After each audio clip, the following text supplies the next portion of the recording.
Reaksi oksidasi dapat didefinisikan sebagai peristiwa kehilangan elektron atau kehilangan hidrogen, sehingga disebut juga reaksi dehidrogenasi. Bila suatu senyawa dioksidasi maka harus ada senyawa lain yang direduksi, yaitu akan memperoleh elektron atau memperoleh hidrogen. Dengan demikian, pengertian sempit oksidasi biologi adalah reaksi suatu zat dengan molekul oksigen, sedangkan pengertian luasnya adalah pelepasan hidrogen atau pelepasan elektron. Kepentingan biomedis oksidasi biologis antara lain. 1. Penggunaan utama oksigen terdapat dalam proses respirasi. 2. Molekul oksigen sebagian besar disatukan ke dalam substrat oleh enzim oksigenase pada sistem sitokrom P450. 3. Obat-obatan, polutan dan karsinogenik kimiawi dimetabolisme oleh enzim tersebut. 4. Oksigen dapat diberikan pada pasien dengan gangguan respirasi dan sirkulasi.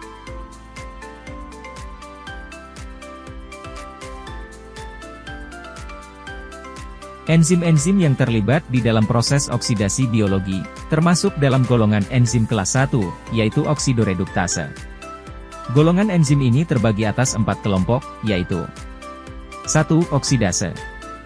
Enzim ini mengkatalisis pengeluaran hidrogen dari substrat dengan menggunakan oksigen sebagai akseptor hidrogennya.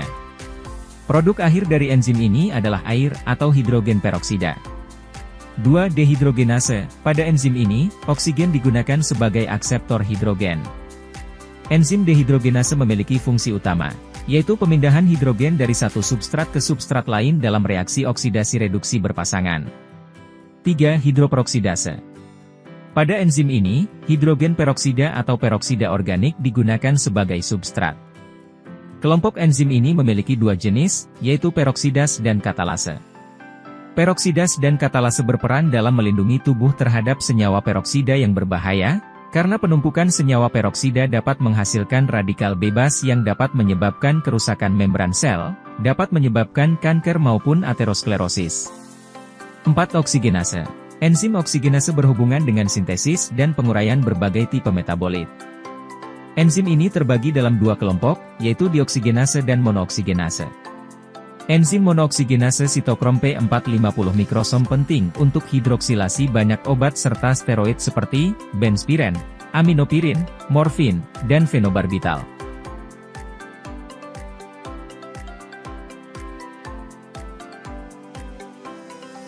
Fosforilasi oksidatif terjadi di mitokondria. Mitokondria memiliki struktural yang unik, yakni memiliki dua membran yang terdiri atas membran luar dan dalam. Membran luar berbeda dengan membran dalam karena lebih berpori, sehingga membran dalam berfungsi sebagai barier atau penahan bagi berbagai metabolit. Selain membran, mitokondria juga memiliki matriks, ruang intermembran, dan krista.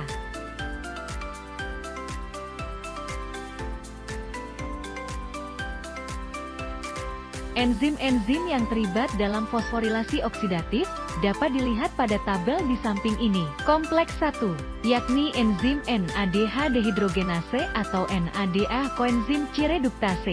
Kompleks 2, yakni suksinat dehidrogenase atau suksinat koenzim Q-reduktase. Kompleks 3, yakni sitokrom C. Kompleks 4, yakni sitokrom oksidase. Kompleks 5, yakni ATPase.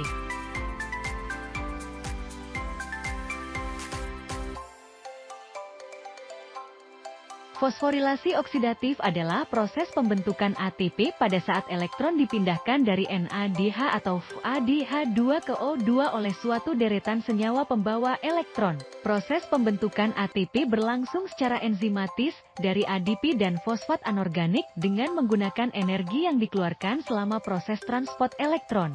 Setiap pasang elektron yang melalui rantai respirasi dari NADH ke O2 akan dihasilkan 3 ATP, sedangkan yang melalui FADA akan dihasilkan 2 ATP. ATP terbentuk dari ADP dan PA melalui fosforilasi yang dirangkaikan dengan proses oksidasi. Selanjutnya, ATP yang terbentuk dialirkan ke proses reaksi biologis yang membutuhkan energi untuk hidrolisis menjadi ATP dan PA, sekaligus melepaskan energi yang dibutuhkan oleh proses biologis tersebut. Demikian seterusnya, sehingga terjadilah daur ATP-ADP secara terus-menerus.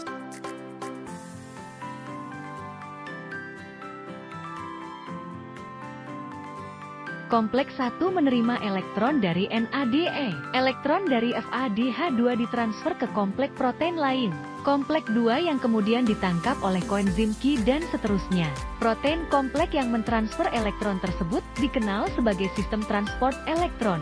Setelah elektron melewati kompleks 4, proton akan didonorkan kepada O2 menjadi H2O. Selama elektron bergerak melalui kompleks 1, 3, dan 4. Selanjutnya proton dipompa dari matriks ke ruang intermembran mitokondria. Dengan demikian, akan dihasilkan sumber energi potensial dengan konsentrasi proton di ruang intermembrannya lebih tinggi dibanding dengan di dalam matriks.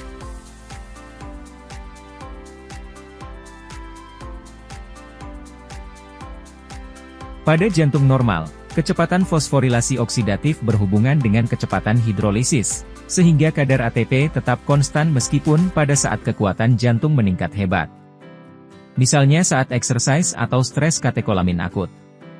Sekitar 60-90% asetil-CoA berasal dari oksidasi asam lemak, dan 10-40% berasal dari oksidasi pirufat, yang diperoleh dalam jumlah yang hampir sama dengan yang berasal dari glikolisis dan oksidasi laktat. Sementara itu, oksidasi asam lemak mencukupi 60-70% kebutuhan energi otot jantung.